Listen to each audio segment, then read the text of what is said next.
Bonjour, bonjour, bonjour, bienvenue dans ce nouvel épisode de Q&A.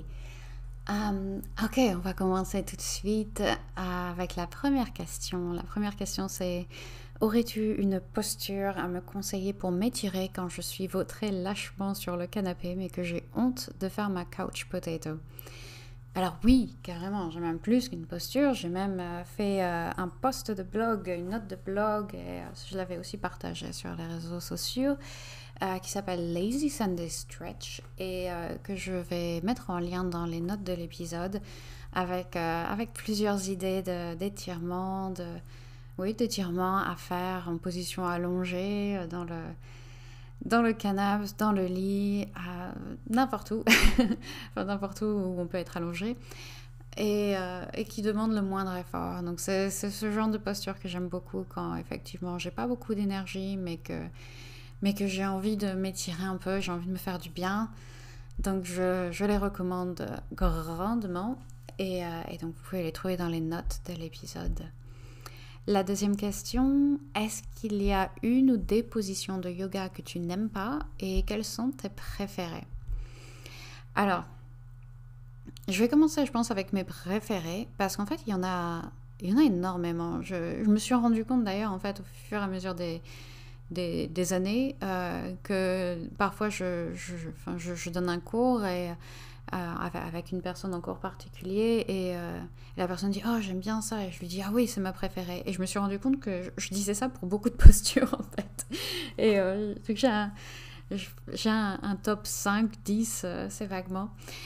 Les premières questions, les premières postures pardon, qui me viennent en tête, c'est la posture du pigeon parce que j'adore, on peut s'y reposer, on peut se détendre, et en même temps ça fait tellement bien d'étirer les hanches.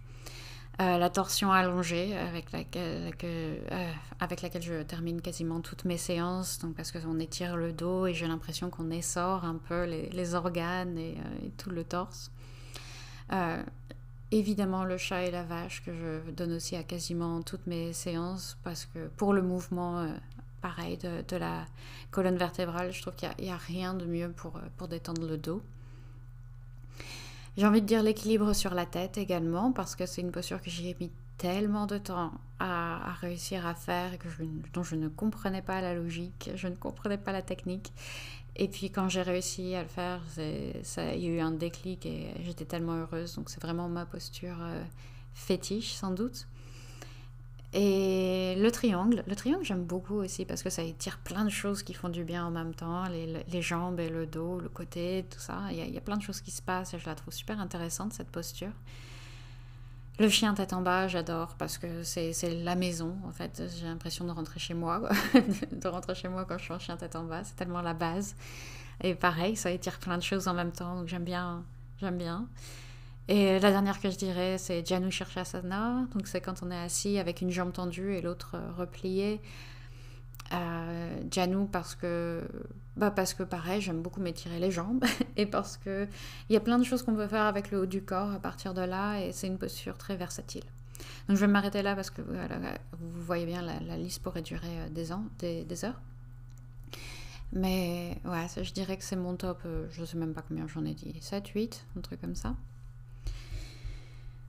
Pour les postures que je n'aime pas, alors j'ai dû réfléchir pas mal parce que j'en voyais pas. En fait, il n'y a jamais une posture où quand on l'a fait, je me dis oh non, pas celle-là, quand je suis un cours ou quoi. J'ai envie de dire peut-être la chaise, mais juste parce que c'est difficile à tenir et que quand je suis un cours, quand c'est pas moi qui l'a fait de moi-même, je ne sais jamais combien de temps on va la tenir, et donc celle-là, elle fait ressortir en moi des émotions négatives, clairement. Et puis les équilibres sur les mains, les handstands, les trucs comme ça, parce que ça me rappelle ma blessure au poignet, que c'est pas toujours confortable justement pour mon poignet. J'ai toujours peur que la douleur revienne, tout ça. Donc il y a encore beaucoup de sensibilité à ce niveau-là, aussi bien au niveau physique que émotionnel, parce que bon, j'en ai chié pendant 2 ans quand même avec cette blessure. Donc voilà, c'est celles qui me viennent en tête, mais tu vois, c'est pas quelque chose de. Enfin, c'est pas une haine féroce. Et oui, par contre, oui, j'ai longtemps appelé la posture de l'arc ma némésis parce que je la trouvais très difficile et très inconfortable. J'arrivais pas à respirer dedans. Ça me faisait mal au bas du dos. Ça n'allait pas.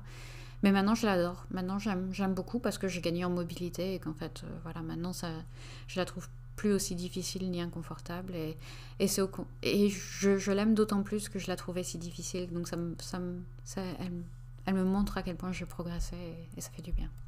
Voilà. Je suis très curieuse de savoir les vôtres, d'ailleurs.